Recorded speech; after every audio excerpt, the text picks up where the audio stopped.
Welcome back, extraordinary viewers. Here we are once again on the bench. Today I've got a Bulova Accutron Mark II. It's basically an astronaut, and it's got an extraordinary set of gears to drive the alternate hour wheel, which is basically the thing that gives you the other time across the globe. This spring right here is on the wrong side of this post, and this spring is to the Geneva wheel, which is a really cool wheel which has gears on both sides, and that fits in here with a cam assembly and a planetary hour wheel, which I'll show you in a second. Let's get back here, a little bit wider perspective so that you can see what I'm dealing with.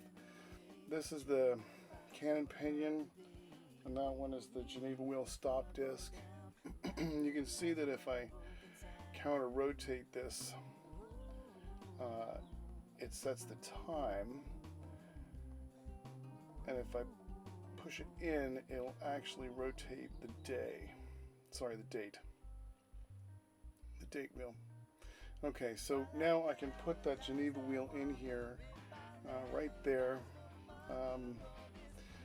That's where the springs are for the return, the stew locking spring. Anyway, right now we're just going to deal with the Planery Gear and this Geneva wheel, which is one of the coolest things I've ever seen. It's milled on both sides. This is the locking, the stop disc right here, and that is the Planetary Gear set right there. Super cool. Just, I cannot believe that they fit this all into the face of the watch in the 1960s. And I'll show you what this does on another watch, because this post right here has been, somebody glued the second hand on and it will not come off the center post, which is a bummer. So this Geneva wheel fits underneath that spring, that cam spring, and then the wheel stop disc fits on top of it. But first, this spring has to go on the outside. You can see where it fits right there. It has to go on the outside, and these all have to stack up very precisely. And this is the stop wheel right here, the stop disc as it's called. Lovely spring day out there. I wonder if you can hear the birds. There's a Planery Gear system, and that goes on like that with the hour wheel assembly. And it's got to rotate into place and seep all the way down, or else the next part, which is basically just your hour wheel, won't fit on there.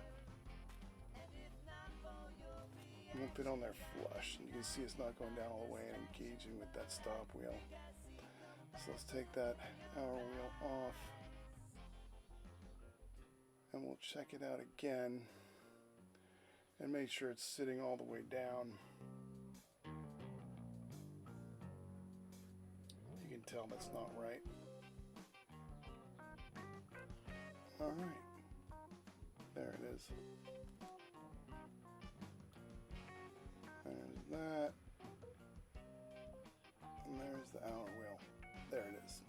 Okay, now the dial can go back on here. I think there was a washer on here.